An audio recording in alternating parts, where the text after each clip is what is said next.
Será em São Paulo, aberto ao público, mas a data ainda será definida. 20% dos crimes contra idosos envolvem algum abuso relacionado a dinheiro e a grande maioria cometida por alguém bem próximo da vítima. O resultado da eleição presidencial no Uruguai é adiado por causa da disputa acirrada. Alguns votos vão ser recontados, mas o candidato da oposição, Lacalle Pou, reivindica a vitória. Um fim de semana histórico para o Flamengo. A festa da torcida rubro-negra lotou as ruas do Rio para receber o time bicampeão da Libertadores e heptacampeão brasileiro por antecipação. E hoje é segunda-feira, dia 25 de novembro, onde a Brasil está começando.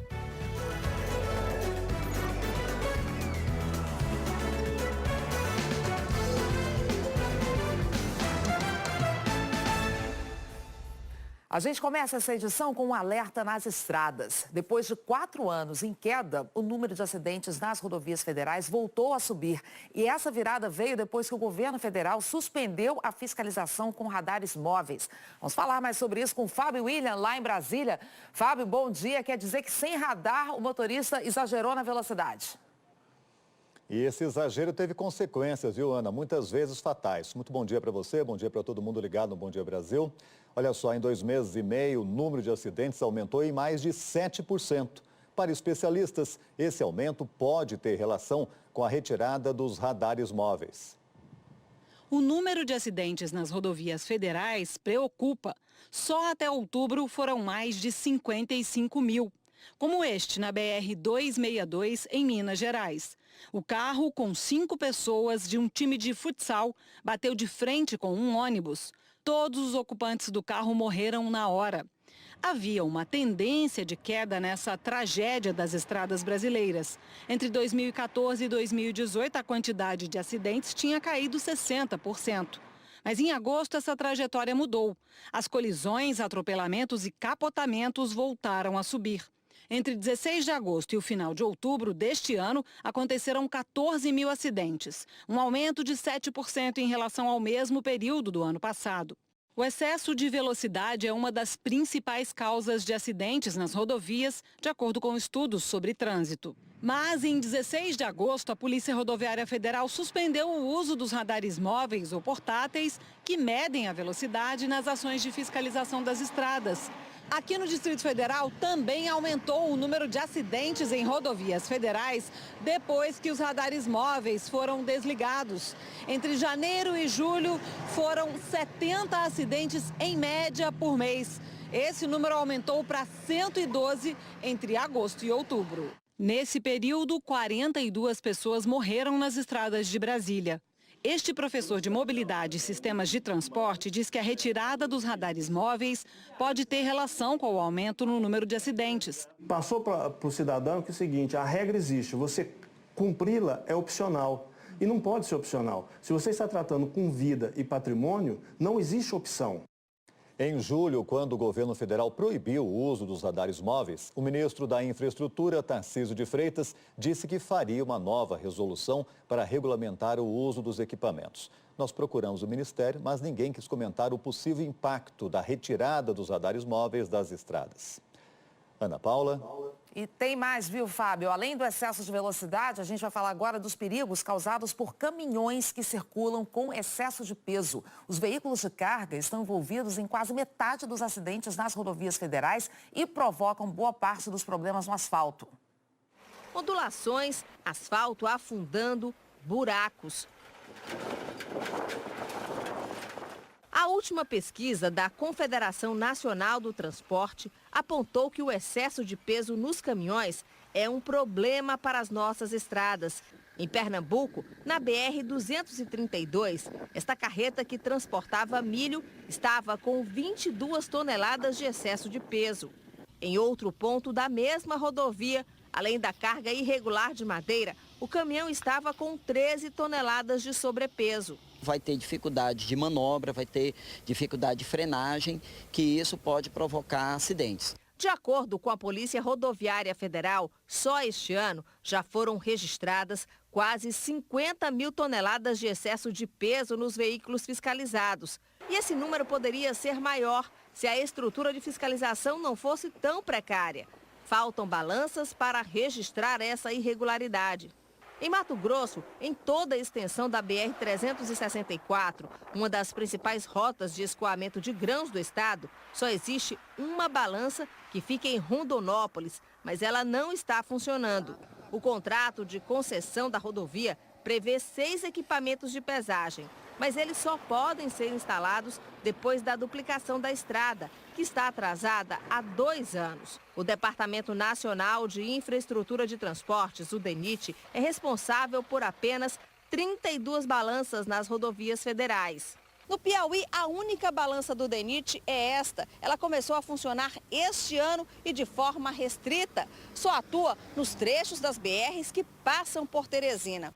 Seu Evaldo passou pela fiscalização e a carga em excesso lhe custou uma multa de quase R$ 1.800. Fazer o quê, né? Trabalhar e pagar, né? A Polícia Rodoviária Federal não tem balança nos postos no estado, uma falta de estrutura que representa prejuízos. Basta que se tenha 10% de excesso de carga para a gente reduzir em 30% a vida útil do pavimento. Nós temos um pavimento previsto, executado para durar 10 anos, ele cai para 7 anos com esse tráfego com excesso de peso das rodovias. O corpo do apresentador Gugu Liberato vai passar por exames hoje nos Estados Unidos e só depois a família vai poder iniciar o processo para trazer o corpo para o Brasil. Os órgãos do apresentador devem ser doados para cerca de 50 pessoas. A cirurgia para a retirada dos órgãos durou mais de 6 horas. Na nota divulgada, a assessoria de imprensa de Gugu diz que a família perguntou aos médicos se seria possível doar alguns órgãos para brasileiros. Havia o desejo da família de doar o coração para um brasileiro, não é? Mas infelizmente isso não é possível porque o tempo de transporte seria demasiado longo e a chance de se perder o órgão seria grande. Os órgãos serão doados aqui nos Estados Unidos e vão ajudar cerca de 50 pessoas. Nessa segunda-feira, o corpo de Gugu ainda passa por exames no que é o IML daqui. Só depois de ser liberado é que a família pode começar o processo de repatriação. Ainda não se sabe quanto tempo vai levar para que o corpo de Gugu chegue ao Brasil. Em São Paulo, o corpo será velado na Assembleia Legislativa e parte do velório será aberto ao público. O enterro vai ser no cemitério Getsemane, no Morumbi, no jazigo da família. Nesse domingo, os 3 filhos do apresentador usaram as redes sociais para homenagear o pai e agradecer o suporte e carinho de todos. O filho mais velho, João Augusto, escreveu: "Meu pai foi uma pessoa abençoada, era meu herói e inspirador. Tenho certeza que ele estará sempre conosco e em nossos corações." Os últimos momentos de Gugu foram nessa casa, para onde a família havia mudado há 4 meses. A casa tem quase 700 metros quadrados, 2 andares e um pé direito alto. Essa casa aqui fica no mesmo condomínio, é vizinha da casa do Gugu. As casas aqui seguem um padrão parecido, elas são grandes, mas têm plantas diferentes. Mas aqui a gente consegue ter uma ideia da altura que o apresentador caiu. Daqui onde eu estou até o teto, até onde estão as saídas de ar-condicionado ali, são 3,60 metros. De acordo com a nota oficial da assessoria de imprensa do apresentador, ele havia entrado no forro da casa para fazer algum reparo no ar-condicionado. O piso do forro é de gesso, não suporta o peso de uma pessoa. Para caminhar ali em cima, é preciso pisar nas vigas. Não se sabe o que aconteceu, mas Gugu caiu pelo gesso um andar para baixo. Guilherme Lipski é um neurocirurgião brasileiro chamado pela família para acompanhar Gugu no hospital. E aí, numa altura de 3,5, 4 metros, caindo em pé um adulto, a gente espera uma fratura de calcanhar, eventualmente uma fratura de bacias, mas nunca bater a cabeça diretamente, não é? Então, para ter acontecido o que aconteceu na gravidade, eu acho que ele deve ter desfalecido num dos momentos iniciais da queda. Possivelmente bateu a cabeça contra o teto e aí desfaleceu e caiu sem defesas. Com a queda, Gugu fraturou o osso temporal direito, o que causou uma hemorragia meningiotraumática. O sangramento se espalhou ao redor do cérebro.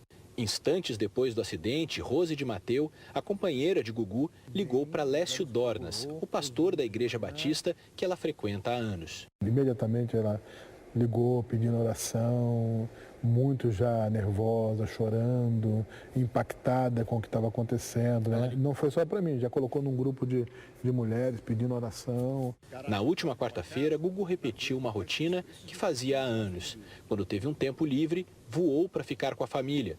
Foi com os filhos e a companheira que ele passou seus últimos momentos. Tristeza, né? Vamos falar agora de outro assunto. Policiais flagraram traficantes de aves transportando dezenas de filhotes em Mato Grosso do Sul. Os animais são retirados do ninho para serem vendidos, mas a maioria morre antes de chegar ao destino. E o tráfico de algumas espécies aumentou este ano em 140%. No meio do mato, numa caixa de papelão, os policiais encontraram 6 filhotes de papagaio, sem água e sem comida. Essa caixa com 6 filhotes, né? 6 filhotes. 6 filhotes de papagaio. Esses outros estavam dentro de um carro, 150 no total, todos amontoados em caixas de madeira. Poucos sobrevivem. A cada 10 animais retirados da natureza, apenas um chega vivo até o consumidor final. Enquanto as pessoas estiverem comprando, esses traficantes vão ser incentivados a estar retirando esses animais na natureza para venderem. O papagaio verdadeiro está entre as aves mais traficadas no Brasil. Em 2018, 431 filhotes foram apreendidos no país. Neste ano, já são 1.045 tirados das mãos dos traficantes. Geralmente eles contratam algumas pessoas para fazer essa captura durante a noite ou no entardecer. E após juntarem uma quantidade suficiente, vem o atravessador e pega esses animais e leva para um outro ponto. Capturar e manter a ave em cativeiro é crime, com pena de 6 meses a 1 ano de prisão. Nesta fazenda, de acordo com os pesquisadores, os traficantes fizeram um arrastão. São mais de 30 ninhos destruídos. Este aqui, olha só, estava com 3 filhotes e agora está vazio. Os traficantes abrem fendas na madeira, improvisam escadas e chegam a derrubar o tronco da palmeira. Isso prejudica a reprodução das aves, já que elas voltam para o mesmo local para fazer o ninho. As fiscalizações do IBAMA e da Polícia Ambiental são intensificadas no período de reprodução dos animais. A gente sabe que a gente está aqui, a gente está fazendo o maior esforço possível e ainda assim essas pessoas estão fazendo essa prática aí de retirar os filhotes para alimentar o tráfico de aves silvestres. Um tráfico que envolve muita crueldade com os animais. Vamos saber agora de previsão do tempo. Semana começando. Sabina Simonato já aqui a postos. Sabina, bom dia. Quem é que tem que ficar alerta com temporais nessa segunda-feira? Oi, Ana, bom dia a você, bom dia a todos. Olha, hoje várias regiões do Brasil estão na rota dos temporais que vem mais pela tarde. É aquele pacote completo, com raios e ventos que podem chegar, olha, aos 70 quilômetros por hora. Isso vale para o oeste do Rio Grande do Sul, toda essa área que a gente destacou em laranja. Também para o Maranhão, Piauí, Distrito Federal, Goiás, Minas Gerais e também sul da Bahia, incluindo o Recôncavo Baiano. Em Salvador, a chuva vem a qualquer hora do dia, viu? Máxima de 31 graus, a gente vê imagens ao vivo e tem nuvens no céu, o dia mais encoberto. Por falar na capital baiana, as pancadas vêm fortes ao longo de toda a semana por lá. Amanhã, olha aqui comigo, são esperados 30 milímetros de chuva, é bastante coisa. Chuva, aliás, que se espalha por toda essa área verde aqui do nosso mapa. Norte, centro-oeste e também sudeste, o norte de São Paulo. São pancadas isoladas, mas que podem ser fortes. O sol brilha forte, sem chuva, do Rio Grande do Sul até o Espírito Santo, no Acre e nesse trecho aqui do Ceará até Alagoas. Em Cuiabá faz sol, hoje as máximas chegam aos 36 graus, 34 para Macapá e Palmas, 31 em Manaus e Porto Alegre, São Paulo com 24 e vocês aí no Rio com 26. E atenção, porque amanhã essa chuva ganha força no Rio Grande do Sul com a formação, olha, dessa baixa pressão que vai trazer chuva volumosa para essa região. Também tem previsão de bastante chuva no centro-oeste, Tocantins e centro-sul do Piauí. Ana, bom dia para você e até amanhã. Para você também. Até amanhã, Sabina. Enchentes provocadas por fortes chuvas causaram dezenas de mortes na Europa e na África. No Quênia, equipes de resgate ainda buscam desaparecidos em deslizamentos de terra. O número de mortos está em 56. No sul da França, a paisagem da famosa Côte d'Azur foi totalmente modificada. Você vê aí, olha, a água azul das praias ficou barrenta com o transbordamento de rios. 4 pessoas morreram, outras 2 mortes foram registradas na Grécia. Cidades italianas também sofreram com as enchentes e Veneza ficou novamente debaixo d'água. Voltando aqui para o Brasil, a gente mostra agora um flagrante feito agora de manhã pelo Globocop no Rio. Um confronto entre policiais militares e bandidos na Cidade de Deus, na zona oeste da cidade. É uma operação contra o tráfico de drogas que começou por volta de 6 horas da manhã. Você vê aí policiais nessa esquina atirando na direção dos criminosos e eles pegam fuzis num condomínio, se escondem atrás de um muro e revidam.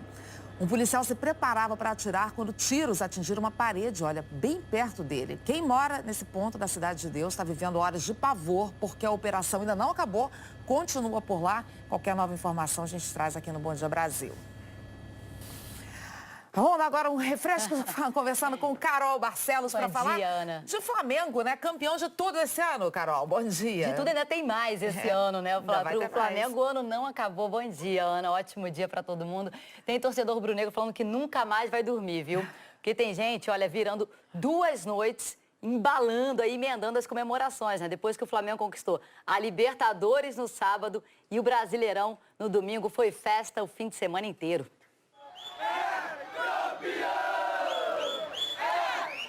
24 horas de festa. Escuta, não cansa de comemorar. Não tá dando. Eu tô sem voz já. É bicampeão da Libertadores, é campeão brasileiro. Quero saber que a gente vai ganhar amanhã, né? Todo dia campeão, não tô aguentando. Maravilhoso, maravilhoso. Já perdi as contas, cara. Eu tô desde ontem, fui pra uma festa, vi o jogo na festa, saí da festa, vim pra cá. Fiquei aqui até de madrugada, fui em casa dormir, sei lá, 4 horas, acordei, já liguei a televisão, Flamengo, o dia inteiro, vim pra cá, já eu tô, sei lá. A região da Candelária, no centro do Rio, foi tomada pelos torcedores no encontro com os heróis da Libertadores. Tem gente até posicionada ali, ó, uma espécie de camarote, no ponto de ônibus. Os campeões desfilaram em um trio elétrico. Gabigol comandou o canto da torcida.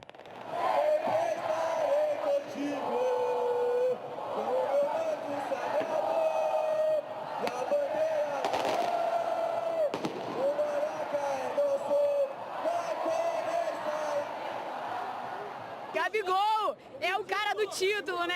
E vamos!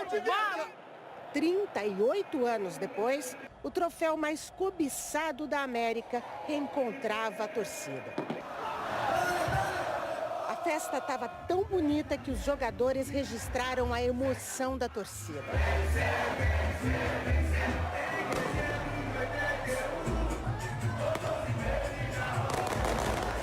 O goleiro Diego Alves transmitia a festa lá de cima.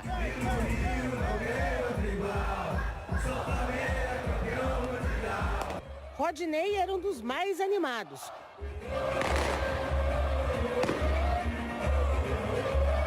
Comemorou o título da Libertadores. E depois, dentro do ônibus, o do Brasileirão. Brasileiro 7, papai, 7! Campeão no sábado, campeão no domingo, mas ainda tem mais uma conquista. E o recado é para um time que está lá na Inglaterra. Pode esperar, a sua hora vai chegar. Ô Liverpool, pode esperar, a sua hora vai chegar. Olha, essa festa ainda vai render e muito, viu? Mas, infelizmente, o desfile do time do Flamengo no centro do Rio terminou em confusão. O tumulto começou quando o trio elétrico deixou a Avenida Presidente Vargas. Segundo a Polícia Militar, um grupo tentou furar o bloqueio. Torcedores contaram que, naquele momento, policiais lançaram as primeiras bombas de gás e algumas pessoas atiraram pedras contra os PMs que revidaram. E aí teve uma imagem chocante, um carro da polícia foi apedrejado. Policiais apontaram pistolas e fuzis contra a multidão. 2 mulheres passaram mal, saíram carregadas. E no meio da confusão, olha só a imagem, um carro a serviço da prefeitura deu ré a toda velocidade e atropelou um guarda municipal. Ele teve ferimentos leves, Ana, mas pelo menos 2 pontos de ônibus também foram destruídos. E o porta-voz da Polícia Militar diz que Tudo começou quando vândalos insistiram em seguir o trio elétrico além do limite imposto, e que os agressores foram identificados como integrantes de torcidas organizadas. Triste a gente ver essas imagens diante de uma festa tão bonita que a torcida do Flamengo vem fazendo. E olha, a gente lembra que o Flamengo está em festa por causa desses 2 títulos, mas agora o time vai ter outro compromisso, já volta a trabalhar, né? Porque mês que vem no Catar tem o Mundial de Clubes da FIFA. Por isso o pessoal já mandando aquele recado Liverpool, pro Liverpool esperar, o torcedor já está pensando no Mundial. Daqui a pouquinho eu volto para a gente falar mais desse fim de semana de festa do torcedor rubro-negro e também do Campeonato Brasileiro. Até já então, Carol. Até mais. Valeu, meninas. A gente vai para o intervalo, viu? E já vamos falar dos casos de violência contra idosos. 20% estão relacionados a dinheiro. Tribunal Eleitoral adia a divulgação do resultado da eleição no Uruguai. A Gleisi Hoffmann foi reeleita para a presidência do Partido dos Trabalhadores. E também as notícias daqui de São Paulo. A gente vai monitorando para você o trânsito, o transporte nesta manhã de segunda-feira. Agora 8 horas e 21 minutos. Estamos de volta. 20% das queixas de violência contra idosos no Brasil envolvem algum abuso relacionado a dinheiro, como o uso indevido de cartão de crédito ou empréstimos.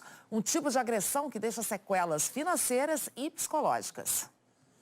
É um tipo de violência quase sempre invisível. De cada 10 idosos desse abrigo, 4 vieram para cá porque sofreram abuso financeiro.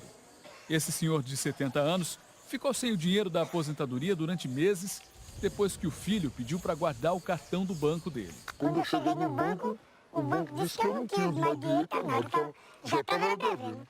Cada dia que eu passasse, era que aumentava a conta.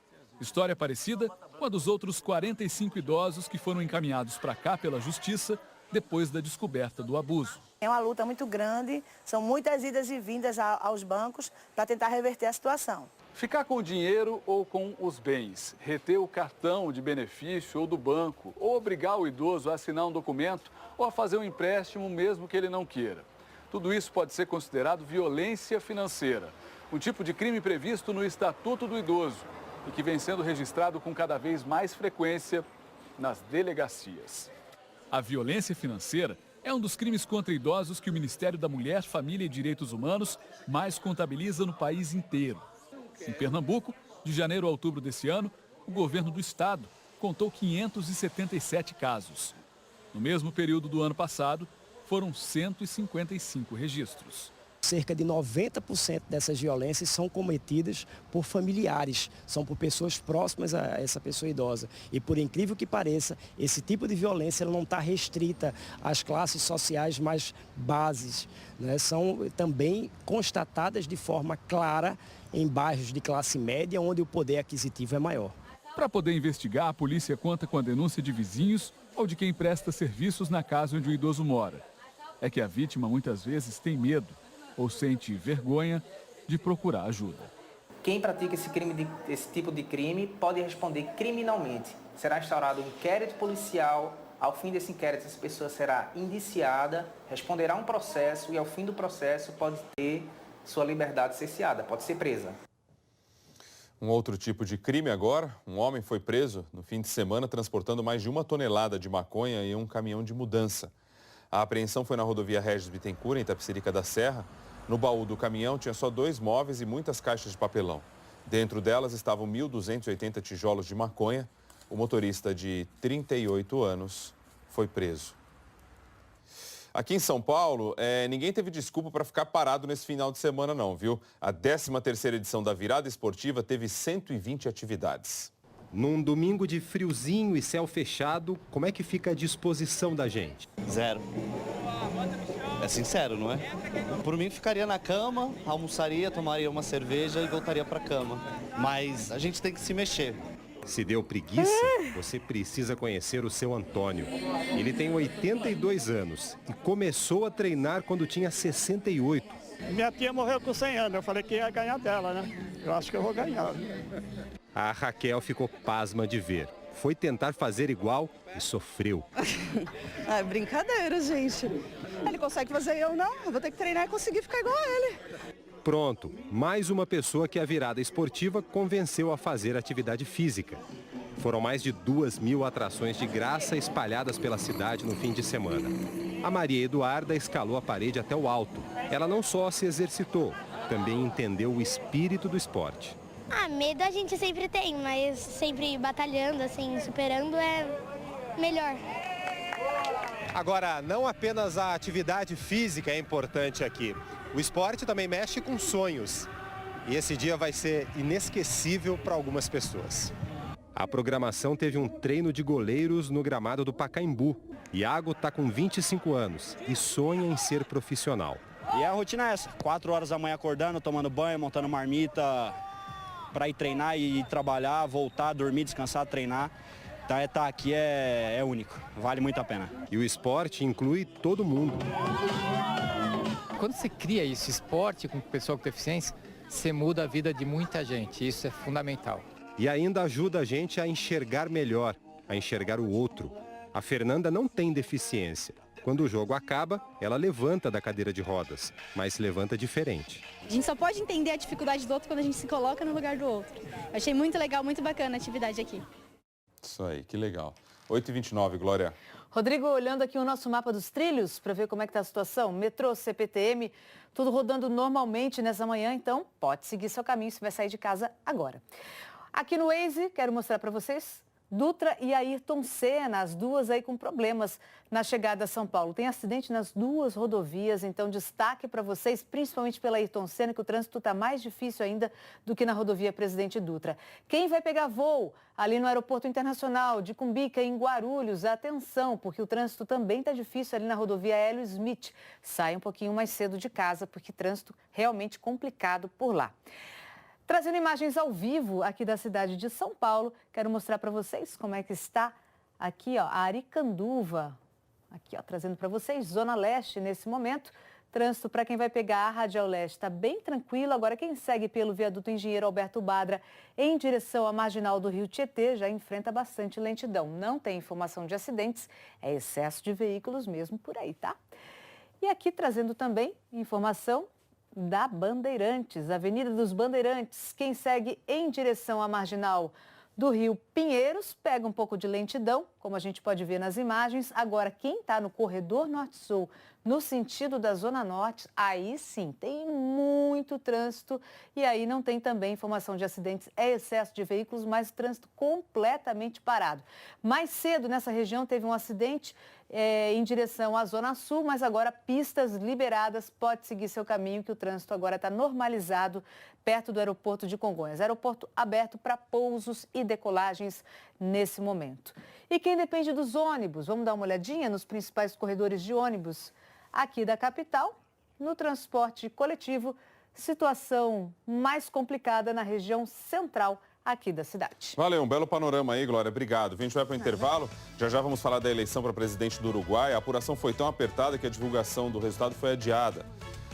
E outras notícias de São Paulo, agora 8h31. O Tribunal Eleitoral do Uruguai adiou a divulgação do resultado da votação para presidente depois que a apuração indicou uma vitória muito apertada do candidato da oposição, Luiz Lacalle Pou. O representante da coligação da direita chegou a anunciar a vitória no começo da noite de ontem, mas a festa deu lugar à incerteza à medida que a apuração foi avançando. Com todas as urnas apuradas, a diferença para o candidato governista Daniel Martinez ficou em menos de 29 mil votos.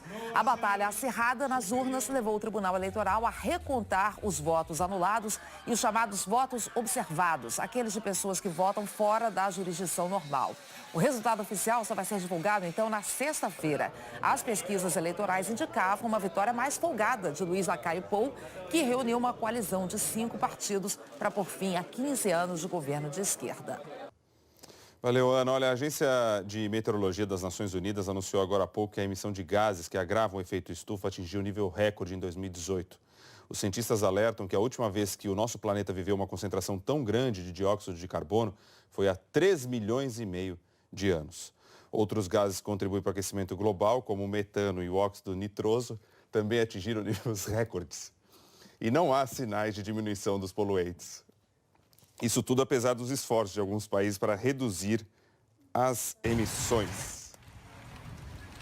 Previsão do tempo, Sabina Simonato. Vamos ver como começa a semana, né, Rodrigo? Vamos atualizar, 8h36 agora. O dia começa com muitas nuvens, mas olha, vai firmando. Há quem diga que esse sol vai aparecer, Tô vendo sabia? aí se vai aparecer ou não. Dá uma olhadinha aí. Por enquanto, nada aqui, né? A gente deve chegar... Tudo cinza. Tudo cinza. A gente deve chegar aos 24 graus hoje. Ontem nós não passamos do... O que foi que você está rindo? Tô rindo que vocês estão falando que esse céu vai abrir e não abre nunca. Tô aqui desde as 6 da manhã só esperando. Mas vai abrir, olha lá imagens. Os meteorologistas dizem que hoje não tem previsão de chuva nem para a capital, nem para o litoral. A gente vê imagens ao vivo. 24 de máxima hoje para a capital. E no estado, olha, a chuva se concentra mais no norte do estado, como a gente pode ver, tá? Nas outras regiões, isso vale para Franca, Barretos. Nas outras regiões, aí nada de chuva. Mas mesmo para Franca e Barretos, são bancadas isoladas, sem grandes volumes acumulados. Vamos para o litoral? Em Santos, hoje, olha, cadê imagens ao vivo de lá? Aí sim, a praia tá um da Aparecida. melhor. E tem bastante gente na rua, né? Na rua não, né? Na praia, né, Rodrigo? Na rua também o pessoal indo trabalhar, mas na praia também, apesar de várias nuvens. Aí é quase meio rua, é por isso que você se confundiu, porque as marcas dos pneus ali, né? Passa o carro da limpeza sempre, né? Esses dias você estava falando disso, né? Não tem previsão de chuva, no máximo uma garoa agora no final da manhã. E por conta da falta de chuva, várias regiões do estado devem ficar com a umidade baixa. Ó, em Mariporã, abaixo dos 35%, Bauru no interior com 30% e Montemor com 25%. Os próximos dias aí, semana toda. Amanhã é calor, olha, máxima de 28 graus, sobe a temperatura na quarta, mas aí já começam as chuvas. A partir de quarta-feira, 30 milímetros previstos para a capital, tá? Tá bom, obrigado pelo recado. Valeu, Sabina, boa semana, viu? Hoje é Dia Nacional do Doador de Sangue, viu? E a Fundação Pro Sangue aqui em São Paulo tem uma programação durante a semana para incentivar a doação. Na época das festas de final de ano, você sabe como é que é, nas férias também as doações costumam cair. Mais de 3 milhões de brasileiros doam sangue regularmente. Isso equivale a apenas 1,6% da população. Ô Glória, teve aquela bobina, né, que caiu aí e atrapalhou um pouco o trânsito hoje cedo, né? Isso, a bobina caiu de uma carreta na Vila Sônia durante a madrugada. Bobina de fios de alta tensão, né? A gente tem as imagens aí. Pesa 21 toneladas, caiu na Avenida Monsenhor Manfredo Leite por volta de 1h30 da madrugada. O motorista da carreta contou que foi fechado quando fazia uma curva e aí a bobina se desprendeu da carga. Ainda bem que ninguém se machucou, né? Vamos dar uma olhadinha em imagem aqui, Rodrigo? Imagem da Marginal do Rio Pinheiros. Dá uma olhadinha como é que está o trânsito no sentido da rodovia Castelo Branco, pertinho da gente aqui, Qual né? o local que está mais complicado aqui? Local mais complicado, como a gente consegue ver, né? Expressa sendo um melhor caminho aí, como a gente consegue ver no sentido da rodovia Castelo Branco, aqui pertinho da gente, perto da Ponte Estaiada. 8h39 agora. No Waze eu quero destacar para vocês como é que está a situação de algumas rodovias. Chegada da rodovia dos Bandeirantes, chegada da rodovia Anhanguera e a Castelo Branco. Você vê que a Anhanguera tem 2 trechos de lentidão, um bem na chegada aqui à marginal do Rio Tietê e o outro um pouco antes do Rodoanel. Bandeirantes tem um blocão de congestionamento aqui na chegada à marginal do Rio Tietê e dá uma olhada na situação da rodovia Castelo Branco, bem longo o congestionamento na Castelo, como a gente consegue ver. Mais cedo teve 2 problemas na marginal do Rio Tietê, no sentido ali da marginal do Rio Pinheiros. Primeiro foi um acidente antes da Ponte dos Remédios e depois novamente um caminhão quebrado também ali perto da Ponte dos Remédios. Isso complicou muito o trânsito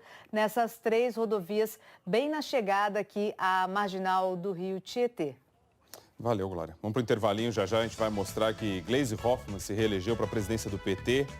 E tem, claro, mais notícias aí da festa do Flamengo, né? Festa que não acaba. Agora, 8h40, a gente volta já.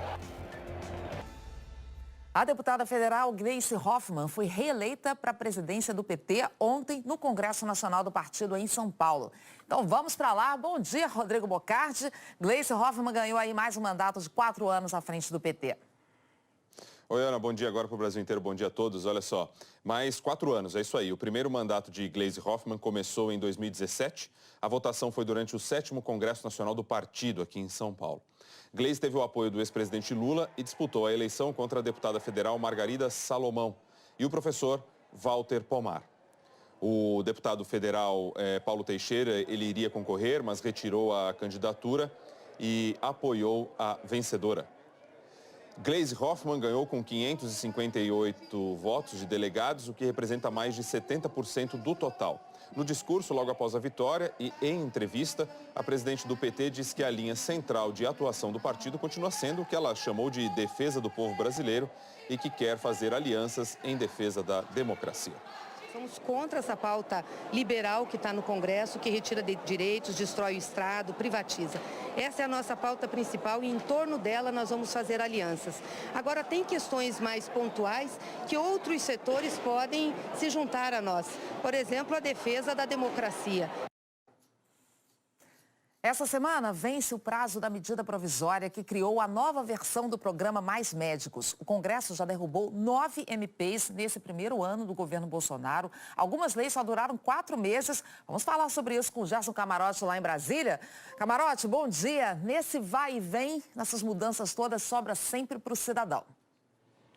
Bom dia, Ana. Bom dia a todos. Sim, acaba sobrando para o cidadão, para as empresas, porque isso cria uma insegurança jurídica. Por exemplo, medida provisória, principalmente, Ana, tem uma duração curta de 120 dias, mas já começa a valer como lei desde o momento da sua publicação. E se não é aprovada pelo Congresso Nacional, acaba criando esse tipo de transtorno, que é uma lei provisória.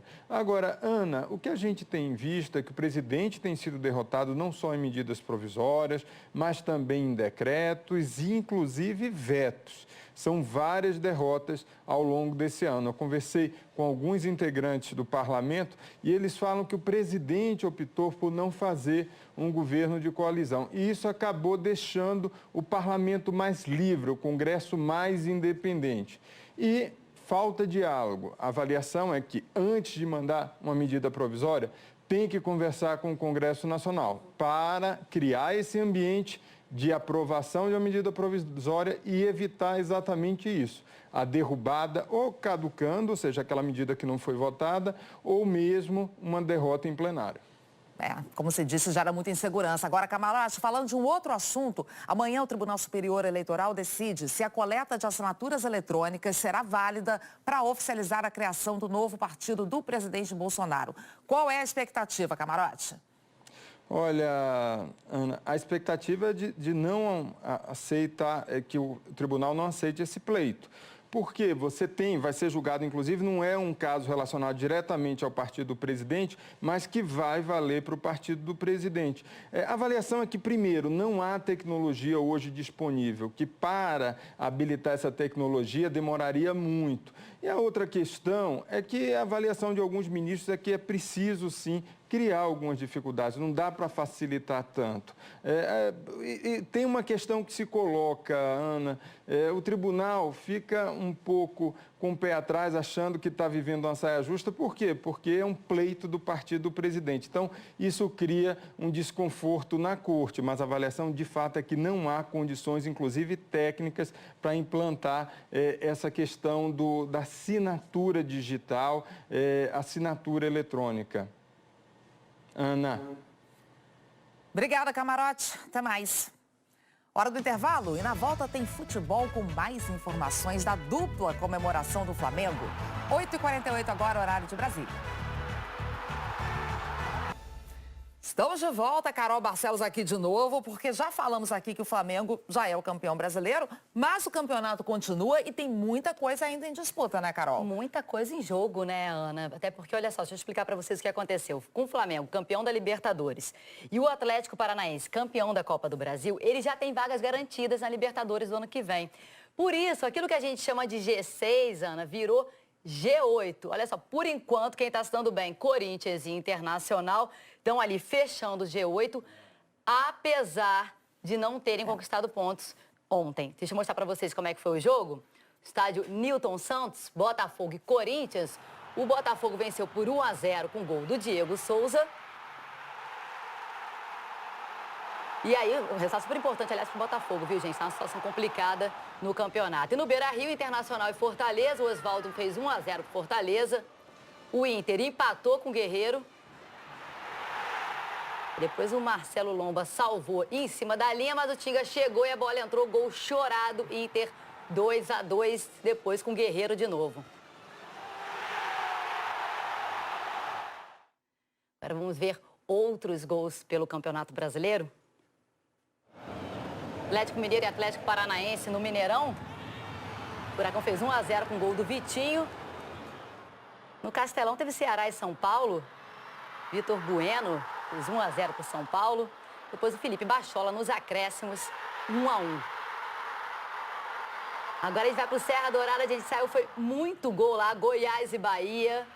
Goiás saiu na frente com o gol do Rafael Moura. Depois o Rafael Moura deixou a bola passar, gol do Michael.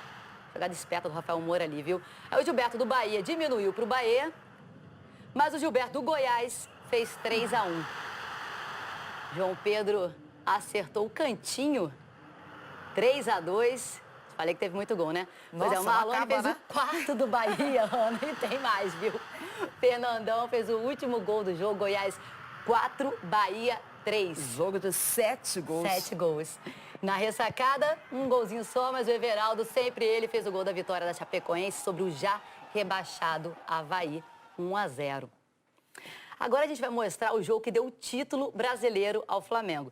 Lembrando que o Flamengo já tinha jogado na rodada, né? Aquele 4-4 emocionante com o Vasco. Pois é, ontem, para adiar o título do Flamengo, o Palmeiras precisava vencer o Grêmio. E não aconteceu. Olha só como é que foi o jogo. Palmeiras e Grêmio jogaram na Arena Palmeiras. O Everton fez 1-0 para o Grêmio, já dando aquela alegria para o torcedor rubro-negro. Mas o Palmeiras empatou com o Bruno Henrique, voltou para o jogo. E aí o PP fechou Grêmio 2-1, resultado que garantiu matematicamente o título ao Flamengo. Gente, o Flamengo que fez o que ninguém nunca tinha feito, né? Libertadores no sábado, Brasileirão no domingo. Um fim de semana, olha, um fim de semana maravilhoso, cheio de alegria, inesquecível, tudo. Um fim de semana que foi tudo para a torcida rubro-negra. Bruno Henrique tentou o lance individual, arrumou pro Arrascaeta, bateu Gabriel!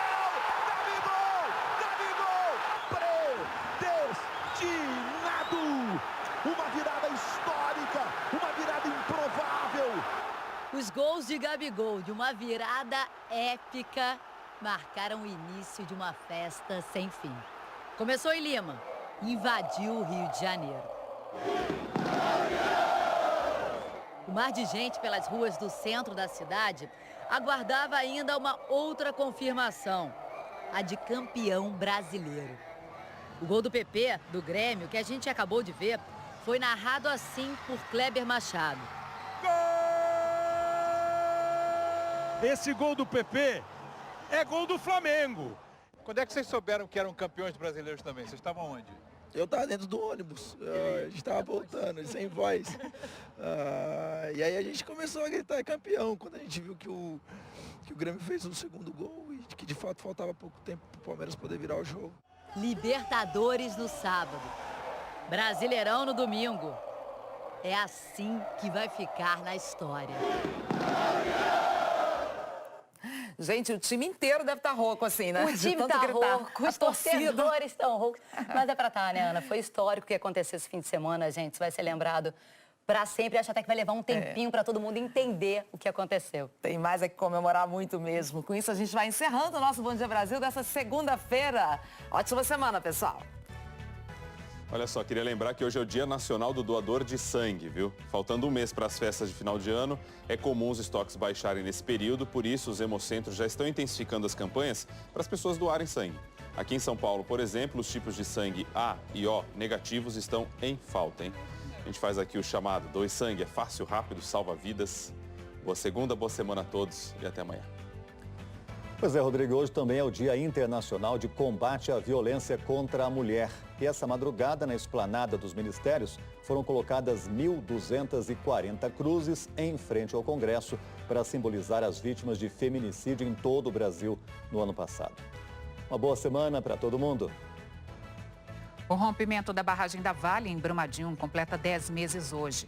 Até agora, 256 vítimas foram identificadas. A última foi retirada da lama na sexta-feira passada. 14 pessoas ainda estão desaparecidas. Várias homenagens estão programadas para hoje na cidade. Eu desejo uma ótima semana para todos. Eu me despeço aqui com a notícia de que o motorista